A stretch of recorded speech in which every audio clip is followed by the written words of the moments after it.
My wife Sharon and I started off with nothing when we first got married. Most people do, I think. And I started buying and selling real estate, and I got rich. By the time I was 26, I was a millionaire, making $250,000 a year. But I had done stupid.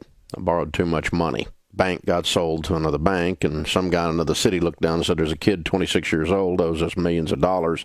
Let's limit this relationship, which is banker talk for ruin his life. They called our notes, and we spent the next 2.5 years of our life losing everything we owned. We were sued, we were foreclosed on, and finally we were bankrupt. I met God on the way up. I got to know him on the way down. So, 28 years old with a brand new baby, a toddler, and a marriage hanging on by a thread, we got the opportunity to start from zero again.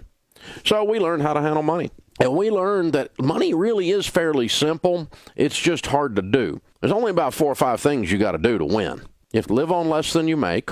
You need to live on a plan, a written budget. You need to get out of debt, because when you don't have any payments, you have money. You've got to learn to save and invest. This is pretty simple stuff, guys. It may be easy to understand, but it is very hard to do because it has everything to do with you changing your heart and the way you function and the way you live your life, and you live like no one else so that later you can live and give like no one else, because that's the last one. There's a high correlation in all of our data between people who win with money and those that are generous.